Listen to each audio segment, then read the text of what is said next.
Buenas hermanos, um prazer poder compartilhar com vocês, conversar sobre o que vem sendo cunhado agora na academia, de uma geração ou de um período histórico de transição que está ainda acontecendo, chamado de yoga pós-linhagem ou yoga sem linhagem. Meu nome é Roberto Simões, eu edito e produzo conteúdo do site e do perfil Yoga Contemporâneo. Sou professor de educação física, especialista em psicologia, em fisiologia e em yoga também. Tenho 2 livros publicados em português, um chamado Neurobiologia e Filosofia da Meditação e um outro chamado Yoga Malandro, onde eu vou contar a história da chegada do yoga na América Latina, mas sobretudo no Brasil. Tenho meu mestrado, meu doutorado e meu pós-doutoramento na área de ciência da religião, pela PUC de São Paulo, Universidade Católica. E agora eu agradeço demais a oportunidade de a gente conversar aqui nesses 20, 30 minutinhos sobre os yogis ou yogados, como eu chamo, né? Um conjunto de yogas, ou como a autora coloca, Theodora Whitecroft, que eu vou colocar depois a referência para vocês aqui, chama de subcultura do yoga, né? Eu pensei, me estruturei aqui para a gente começar com uma pequena viagem numa linha histórica para chegar até nós aqui, certo? A primeira parte nós podemos pensar num yoga antigo, né, para um outro nome que nós possamos pensar nisso. É um yoga que não está, nós não temos referências materiais dele.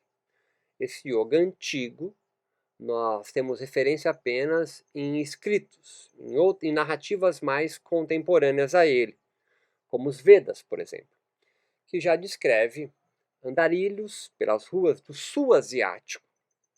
Aí é interessante colocar, porque não é só Índia, mas é o sul asiático, Tibete, Nepal, né? Irã, né? Pérsia, que seria a Pérsia anteriormente, que tinham práticas de introspecção, rituais de introspecção. Como diz uma parte do Vedas, no livro do Gog Ferenstein, eram homens que vestidos de ar, ou seja, nus, né, que andavam peregrinando pelas ruas da Ásia, vamos colocar assim, né, pelo continente, pela cartografia sul-asiática. Se tem uma história antiga também de que seriam eles da arianos, né? Uma civilização que teria entrado no continente indiano, que depois veio a se constituir a cultura védica. Mas isso tem muita controvérsia, nós não temos ainda registros históricos materiais para comprovar essa versão, né? Então se ficou no imaginário um yoga então original, essencial, perdido na história. Ao longo do nosso bate-papo, eu vou defendendo a tese de que realmente se perdeu e o yoga ele vai sendo construído com uma colcha de retalhos, né? Bricolando, né? Colando e sincretizando por diversas culturas. Jainismo, o próprio Irã ou a Pérsia, os muçulmanos, né, sobretudo com a sua mística chamada sufista, os tântricos lá para o século V depois de Cristo, mas também os budistas e agora o cristianismo, por exemplo, né? Então se passou por diversas religiões, espiritualidades e culturas, formando o que hoje nós viemos a chamar de yoga. Esse período nós não temos, então, como já disse, nada escrito. É uma tradição por excelência oral, como se diz na academia, mas eu gosto de chamar corporal, né? Não sei como é que isso fica no espanhol, mas é uma tradição que se atualiza. O yoga, portanto, é uma tradição que se atualiza nos corpos dos yogis. A cada prática de yoga, o yoga essencial está ali, mas atualizado nos corpos que experimentam o yoga. O yoga, ao mesmo tempo, é uma prática, é uma técnica, é uma metodologia, mas, sobretudo, uma experiência. O segundo período nós podemos chamar modernamente, nós vamos perceber que isso é uma invenção de período clássico, que se constitui até algumas décadas atrás na academia, isso era um senso comum, a partir de um texto chamado Yoga Sutra. E aí depois, o Bhagavad Gita. Vamos falando ali do século II, século V a.C. Patanjali, alguém da alta casta na Índia, teria escrito um livro chamado Yoga Sutra, que é composto de 4 capítulos, eu acho que vocês todos já conhecem, eu não vou me ficar aqui, em 196 ou 197 pequenas frases ou sutras, que iriam ali compor a filosofia do yoga.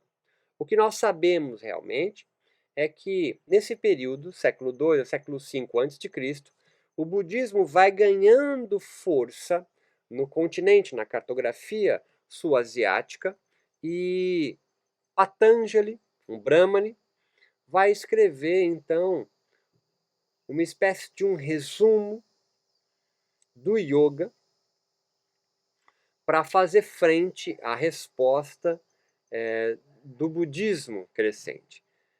Só para a gente não perder o fio da meada aqui, lá no século X, novamente, depois de Cristo, novamente o budismo vai crescendo entre a cultura sul-asiática e novamente a cultura védica ou hinduísmo, como nós chamamos hoje popularmente, escreve em resposta ao crescimento do budismo, que é contra as castas, que é contra o próprio Vedas, que legitima as castas, o Vedanta.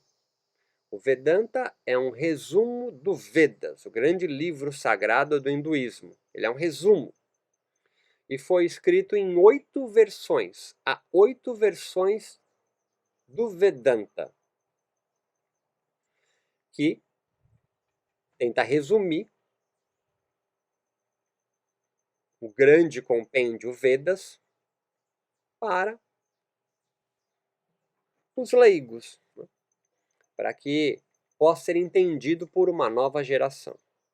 O Yoga Sutra, então, a gente retorna, século II a século V, vai se transformar numa perspectiva, num ponto de vista do hinduísmo. Tanto que ele é considerado um darshana, né? São 6 darshana, yoga, sankhya, são 6 versões.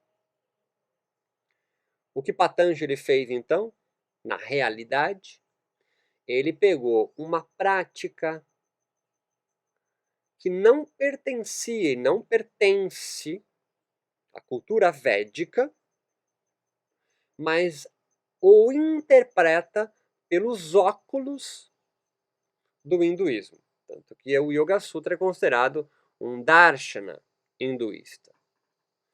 O que eu quero dizer com isso? Que esse período, que modernamente nós vamos chamar de clássico, com aspas, porque não é clássico, ele é uma invenção, foi escrito em resposta ao yoga não védico. Como é que nós sabemos disso? Para quem já deu uma folheada, entrou em contato com o Yoga Sutra, que eu tenho certeza que vocês conhecem, no capítulo 3, Patanjali se dedica a descrever uma quase infinita coleção de poderes, de siddhis, levitação, entrar no corpo do outro, ler a mente, conhecer o movimento dos astros. E deixa claro que um yoga que visa só esse acúmulo de poderes mágicos, dessa feitiçaria yógica, ele é um yoga menor. Porque o yoga maior, o yoga verdadeiro, o Raja Yoga, o yoga real, da realeza, nobre, alta casta, visa o último capítulo de Patanjali, que é Kaivalya, o isolamento, a liberdade em vida de todo o sofrimento humano, o moksha, a iluminação, o nirvana dos budistas. Então, yogis que existiam no período de Patanjali, porque senão, como é que Patanjali iria descrever esses yogis? É porque eles existiam. Patanjali escreve, então, muito para mostrar para a população elite, porque não é todo mundo que lê em sânscrito. Quem lê em sânscrito na Índia, nesse período, é alta casta, e fala, olha, isso que essa classe menos privilegiada, que não tem casta, ou são de castas inferiores, praticam o yoga, eu vou descrever o yoga real, o Raja Yoga. E fica clássico isso, o Raja Yoga. Ele faz isso desmerecendo todos os yogis que não visam moksha, que não visam kaivalya, que não visam sair de samsara. Guarda isso. Há então yogis, Beto, que não visam ou não visavam romper o ciclo de reencarnações? Não. Mesmo porque o ciclo de reencarnações vai ser consolidado, defendido muito no Vedas, para legitimar as castas.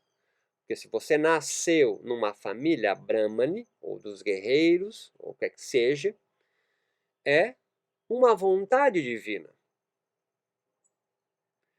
Então alguém que não nasceu numa casta superior e pratica yoga para acumular esses poderes e se tornar um santo, alguém então superior a um brahmane dentro da organização social indiana, védica, melhor dizendo, que há indianos que não são hinduístas, certo? Obedece uma outra organização da realidade, como os budistas.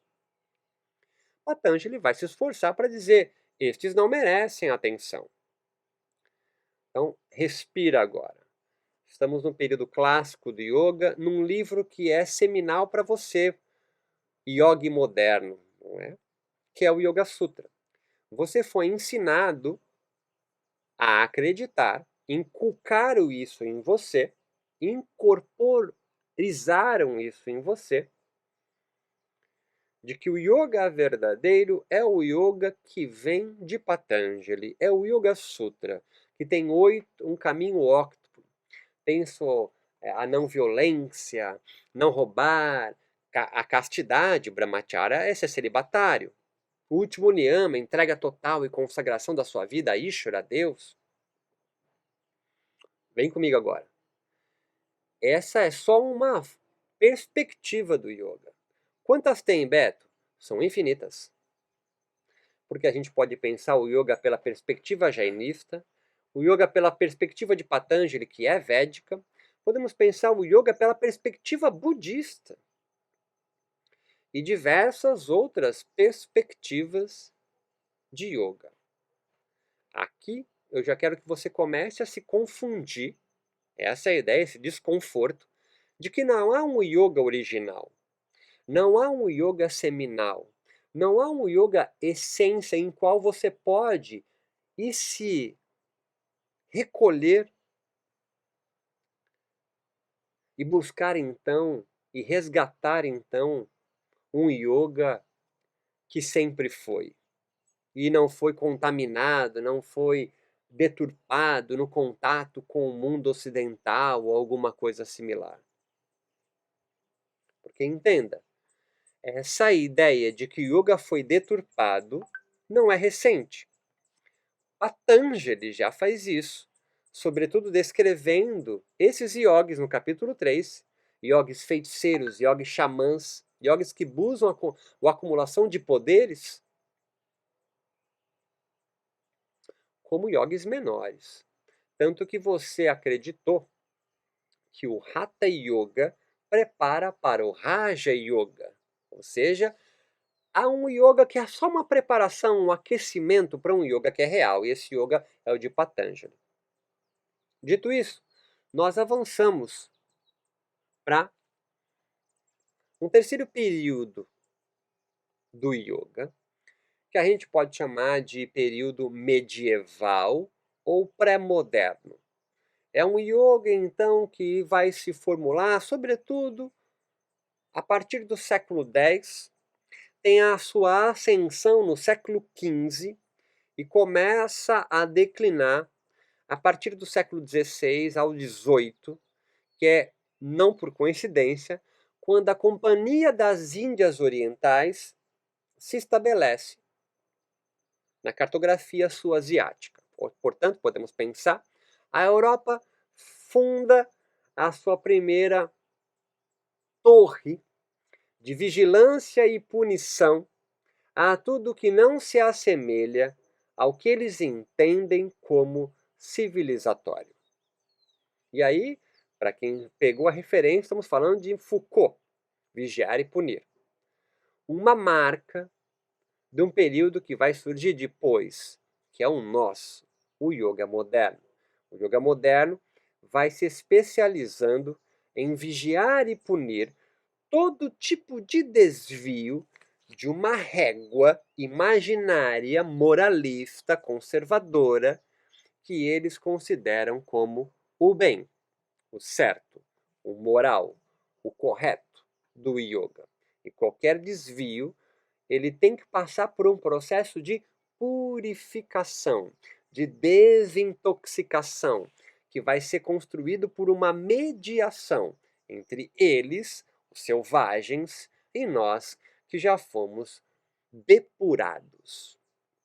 No período pré-moderno, então, antes da Europa chegar colonizando o continente indiano e todo o sul da Ásia, e aqui um parêntese, talvez excetuando colegas espanhóis, né, ou de outras nacionalidades europeias que nunca foram colonizados, todos nós latino-americanos conhecemos muito bem o papel do colonizador sobre nós colonizados. É a diminuição de tudo que nós poderíamos imaginar que poderíamos ser a tudo que nós precisamos desejar a ser como eles. Isso é importante estar com você. Porque esse período pré-moderno, século X ao século XVIII, nós temos aí a efervescência do Tantra, que é uma religião. Nós temos aí o crescimento e o estabelecimento de cidades no sul da Ásia, sobretudo na Índia, de sultanatos, ou seja, onde os muçulmanos se estabelecem. Nós temos também dos jainistas. Nós temos então, por causa dos muçulmanos, toda uma parte mística, chamado sufistas do Islã.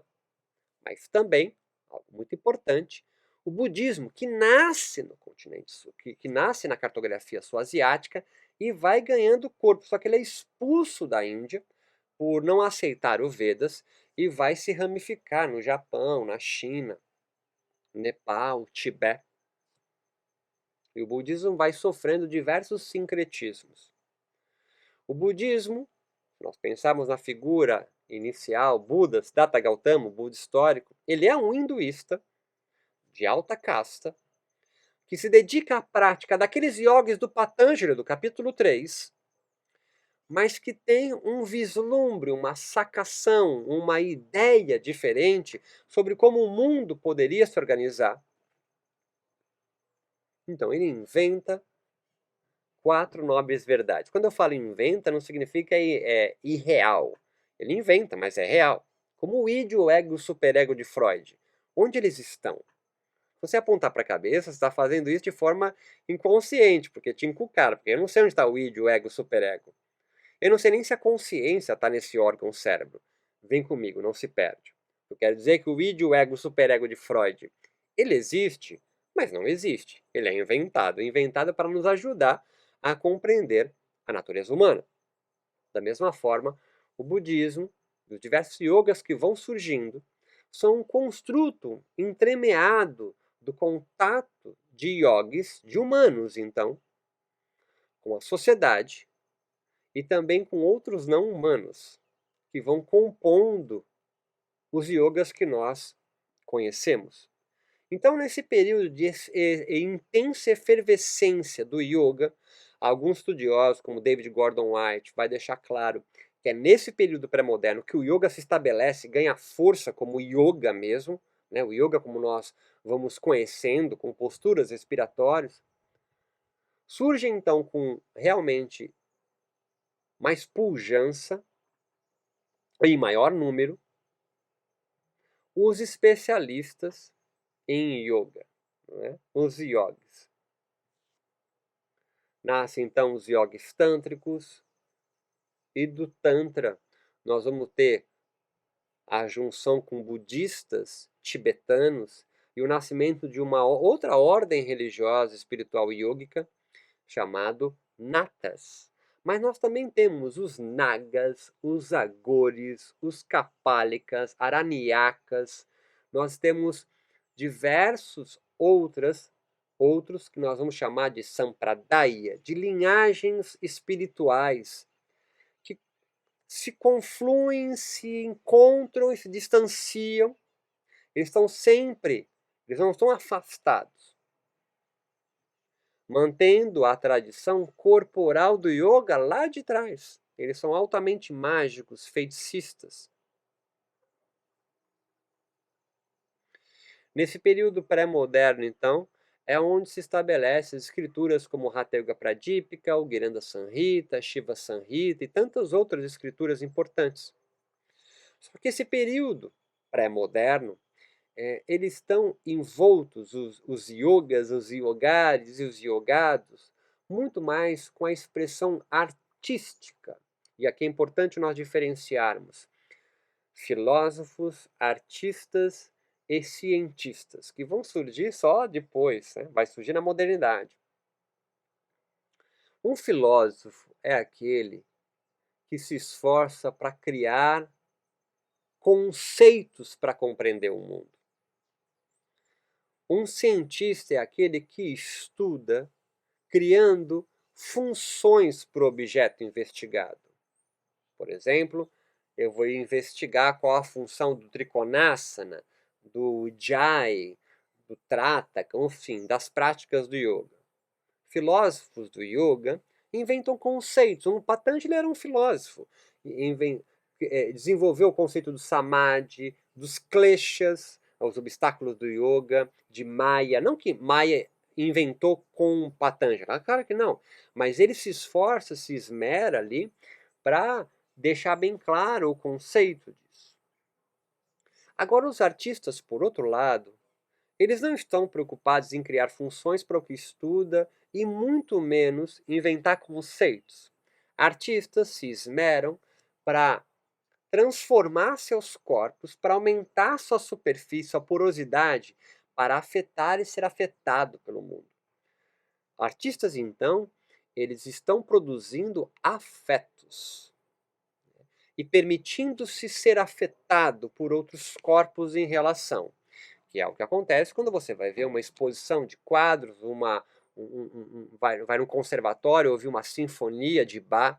Você não está lá para compreender os conceitos de Bach ou a função da música de Bach ou de Vivaldi. Você está ali, você não tem nem palavras. Claro que não, porque você não é filósofo. Filósofo que vai estar preocupado com as palavras.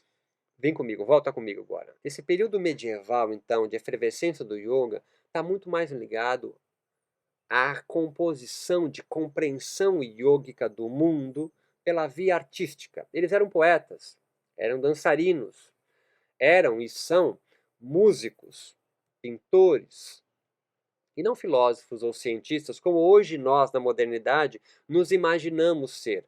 Quase como uma espécie de médicos, não é? Terapeutas ou psicólogos ou alguma coisa assim. Só que a Europa vai se consolidando, sobretudo a Inglaterra, e coloniza a Índia de 1800 e bolinha até 1947, quando a Índia consegue oficialmente sua independência. Então são muitos anos, décadas, de colonização britânica. E o yoga vai se transformar nesse encontro, como qualquer outra expressão cultural, religiosa, espiritual, política, econômica, quando é colonizada por um outro tipo de pensamento. Uma das características do colonizado não é sincretizar-se com o colono, mas é transformar o colonizado igual ao colonizador.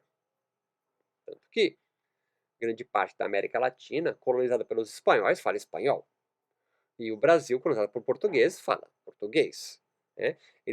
O Brasil tinha, e assim como toda a América Latina, diversas linguagens, organizações sociais, os povos originários das Américas, cada um tinha o seu Deus, sua cultura, sua organização social, seus políticos, suas formas culturais, corte de cabelo, e todos nós hoje falamos espanhol ou português.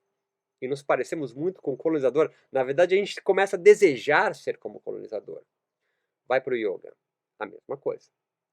Os yogis, então, indianos, desse período de colonização, final do século XIX, início do século XX, vão se esmerando em aproximar o yoga da cultura do colonizador. E como eles fazem isso? Se aproximando da ciência. Swami Kovalananda é o grande responsável por levar yogas, então, para o laboratório de fisiologia, para entender o funcionamento dos asanas, dos pranayamas, dos mudras, dos kriyas. Isso reflete em você, no seu desejo de fazer o seu yoga parecer muito mais científico do que feiticeiro, xamânico ou até filosófico. O yoga moderno, então, ou o yoga postural moderno, como a academia vai cunhar a partir dos anos 90, é um outro jeito de yogar, que não é o pré-moderno. Na verdade, há um afastamento. Swami Kovalananda, o pai do yoga científico, como ele se auto-intitula, um grande divulgador do yoga na aproximação com a ciência, deixava claro em seus livros que o objetivo da sua tradição, que é de Kaivalyadama, era eliminar toda uma capa de misticismo que o yoga carregava por séculos, que o obscurecia, fecha aspas. Nós somos então herdeiros do yoga moderno, não do yoga pré-moderno, e muito menos esse yoga inventado clássico, que é a visão de um Brahmane sobre os yogas não védicos, e nem tanto, nem desse yoga imaginário, né, fantasioso, que nós não temos materialidade histórica, chamado yoga antigo. Nós não conhecemos, não sabemos se existiu esse yoga antigo. Quais são as características do yoga, então, moderno, no qual você se formou, né? Provavelmente você fez um curso de formação no yoga moderno. Iyengar Yoga, Ashtanga Vinyasa Yoga, o Hatha Yoga clássico, Krishnamacharya com Vinyasa Flow, Ananda Marga, são todos yogis posturais modernos. Eles não são ruins, eles não são mal, né? Só que eles vão escolher, pensar um texto em específico dentre tantos textos de yoga possíveis, o Yoga Sutra como seu texto original. E é nesse tipo de yoga que eu e você fomos formados a pensar que é o yoga original. Mas não há um yoga original, nunca houve. E se houve, se perdeu. Não vou investir muito tempo, porque nós já estamos demasiado do tempo, mas eu trago para vocês pensarem por que o Yoga Sutra foi escolhido como texto original. É um texto dualista, é um texto que separa corpo e mente, é um texto claramente muito mais racional, lógico, que se aproxima da filosofia platônica e aristotélica, que por sua vez é a base filosófica do principal ordenador de realidade de toda a cultura greco-romana, que você latino-americano não faz parte, né? Nós não somos descendentes da cultura greco-romana, nós somos descendentes de escravos em diáspora, né? De africanos, desculpe, escravizados em diáspora, e de toda a cultura ameríndia, dos povos originários das Américas, desde os Sioux até os Tupinambás no Brasil, passando por toda a população e as diversas civilizações amazônicas, né? E dos impérios incas, enfim. Então Patanjali, estranhamente, mas não, é muito próximo da organização social, espiritual, econômica, política até. Nós não estamos... A Europa não é dividida em castas, mas em classes sociais. E não é à toa, então, que todo um conjunto de yogis, Vivekananda, Shivananda, Yogananda, Kuvalayananda, Krishnamacharya, Iyengar e Joyce depois, organizam seus yogares, os seus yogas e seus yogados dentro dessa escritura. Eles copiam as técnicas do período pré-moderno, sobretudo Hatha Pradip e Geranda, mas utilizam a base filosófica de um yoga fortemente influenciado pela cultura védica, que é a forma de organizar a Índia ainda hoje. Em castas, onde o Vedas é o livro sagrado e perfeito em si mesmo. Então é uma escolha. Isso a academia já tem isso muito bem claro. Um livro clássico agora chamado As Raízes do Yoga, já deve ter traduzido em espanhol também, tá? Em português, tem em inglês, Roots of Yoga, do James Madison e Max Singleton, dois ingleses, não por coincidência, dois ingleses. Eu não sei por que isso acontece. Dois ingleses que vão se debruçar sobre as escrituras do yoga e traduzem do sânscrito, do hindi, para o inglês. Percebe que não se alterou muita coisa, não é? Ainda são europeus traduzindo o yoga indiano, ou sul-asiático, para que nós, latino-americanos, né, possamos compreender melhor. A base, vou resgatar agora, isso aqui é Bruno Latour, jamais fomos modernos, o antropólogo. A base do pensamento moderno, segundo Bruno Latour, é a mediação para a purificação, para a desintoxicação. Era clássico você ir numa cultura dos povos originários amazônicos, por exemplo, como um francês, ler eles e traduzir para o europeu, para o colonizador. Olha, isso aqui eles querem dizer isso aqui. Essa cultura, essa obsessão por purificar o selvagem, o xamã, o feiticeiro, esse yoga pré-moderno, para que os modernos civilizados consigam compreender, é clássico da modernidade e continua acontecendo hoje.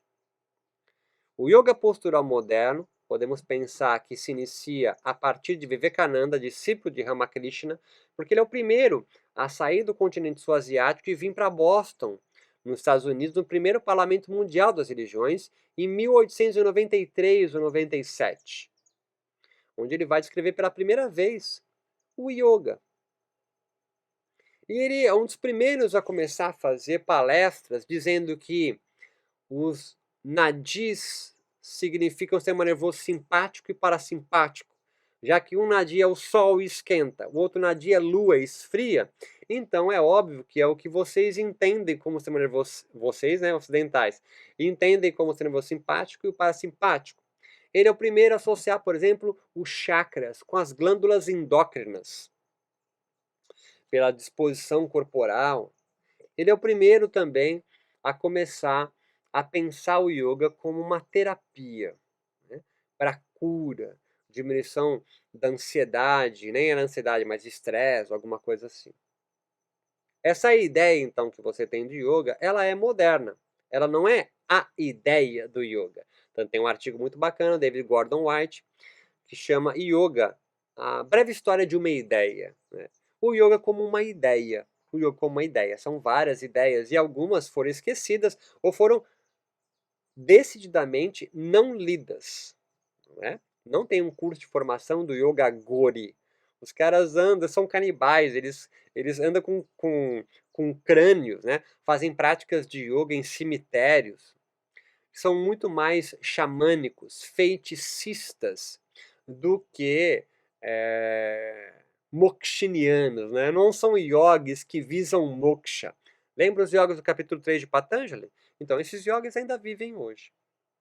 Só que os yogas posturais modernos, ou os yogis modernos, vamos pensar a partir de 1900, então nós temos 2023, são 123 de uma linhagem, de uma nova tradição, que é a moderna.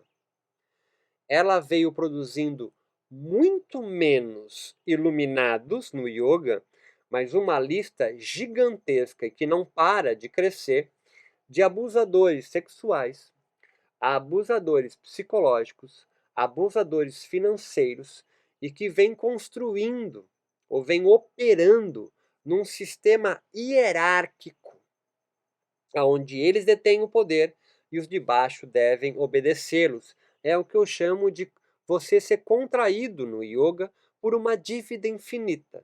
É uma dívida infinita que você nunca consegue pagar, mas aí você é obrigado a ser discípulo de alguém. E começa, além de ser discípulo, obedecer a um livro que é perfeito em si mesmo.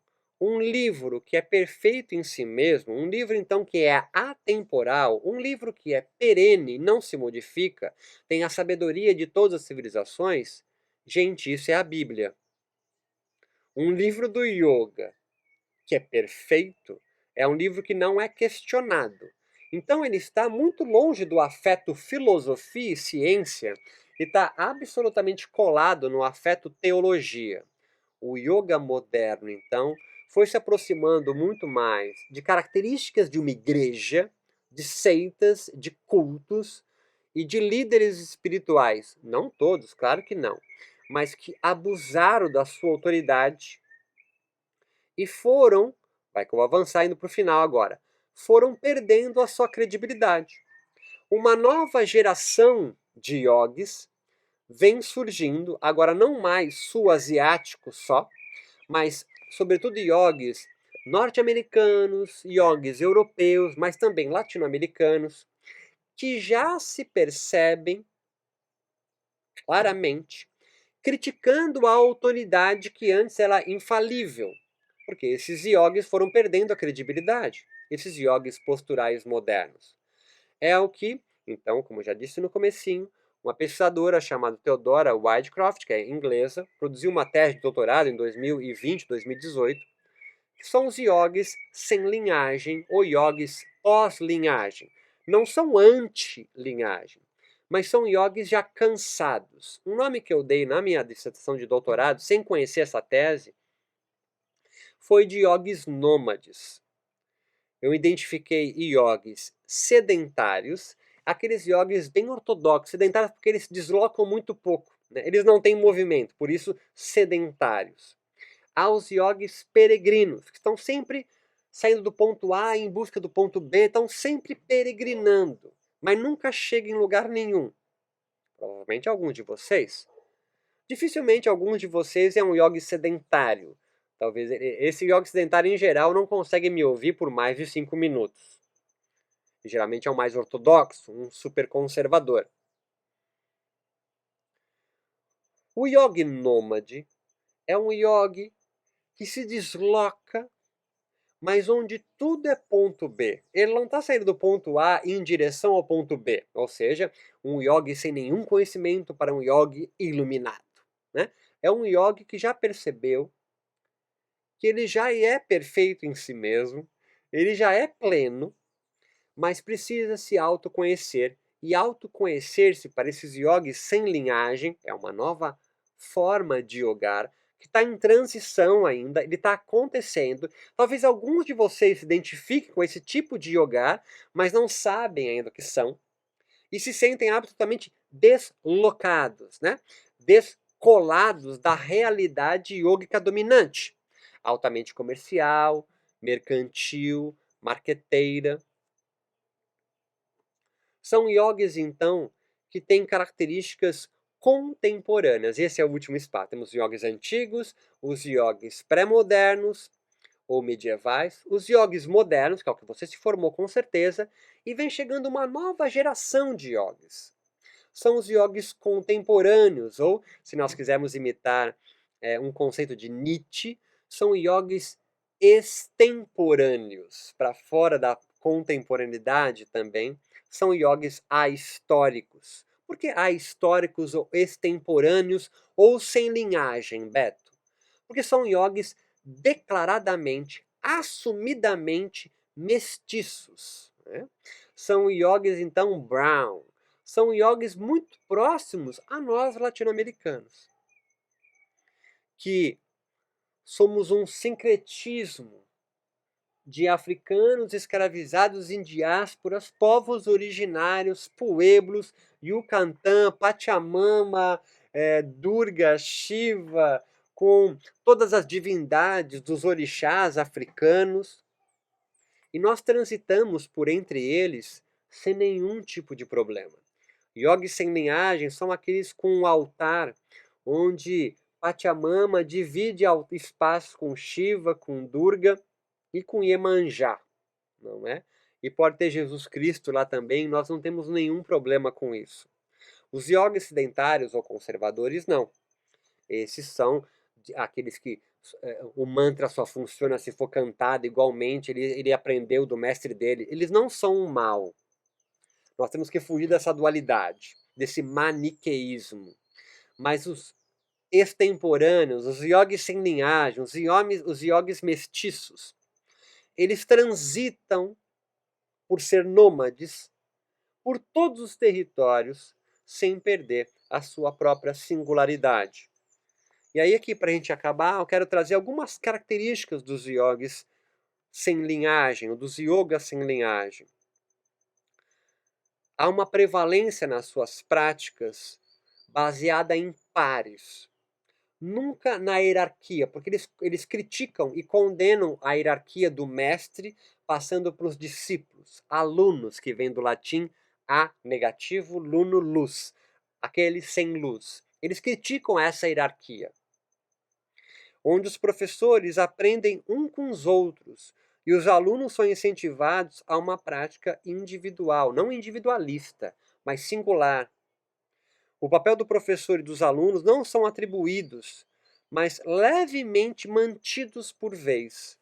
A posição do professor, então, está próxima do aluno também. O professor aprende ensinando e o aluno ensina aprendendo. Eles, então, descentralizam essa posição tradicional do único professor como fonte da autoridade. É tudo compartilhado sem nenhum problema,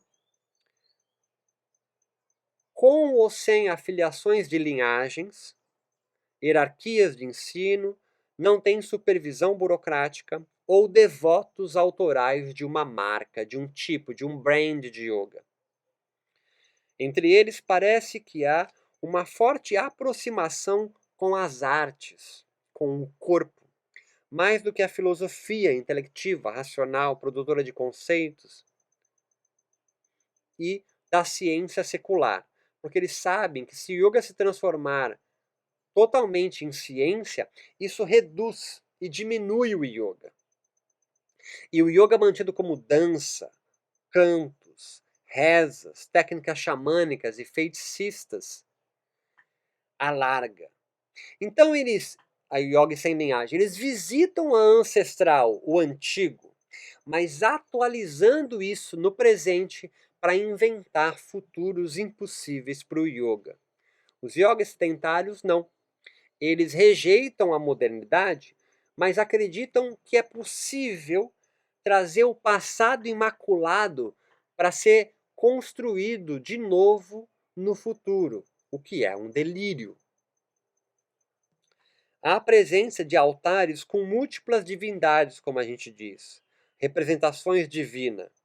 A autora desse artigo diz que os devotos variam suas compreensões metafísicas de todos os seus rituais, mesmo porque pode ser imanente, ou seja, a divindade está aqui, no planeta, e não num lugar fora. Está nos rios, na cachoeira, na árvore, na montanha.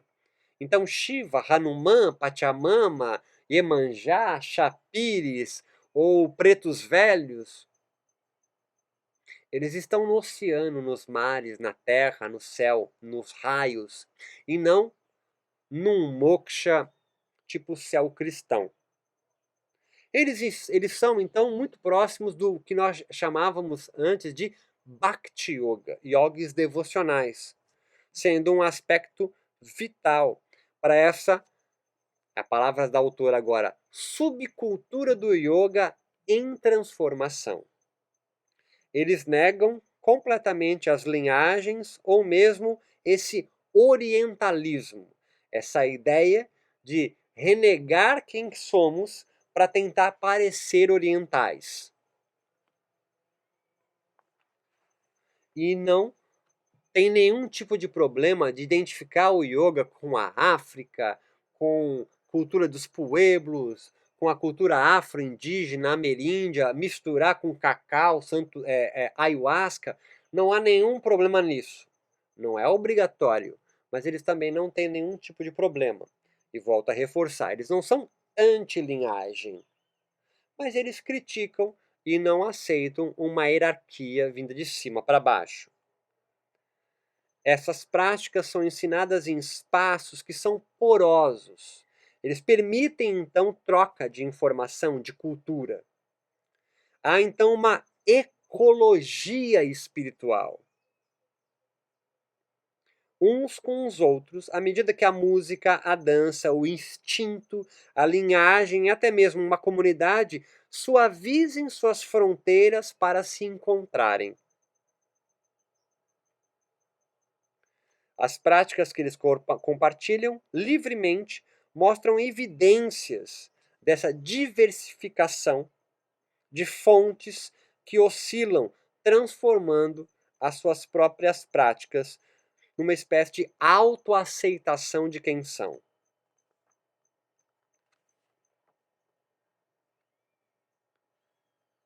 Cada prática individual de yoga contribui e depende das normas do grupo de sua subcultura específica. E mais, parece haver uma rede de transmissão dessa subcultura yógica sem linhagem entre diversos autores. O ritual, o experimento, o corpo é o centro e o eixo, assim como uma ética de serviço, né, de seva, não é? A comunidade. Isso é uma outra característica muito forte do yoga sem linhagem. Eles estão inseridos na comunidade, na sociedade, têm preocupação econômica, política, se envolvem. Os modernos são aqueles, lembram? Aqueles que precisam se purificar. Eles se imaginavam, os modernos se imaginam, ou se imaginavam, se imaginam descolados da realidade, fora da sociedade.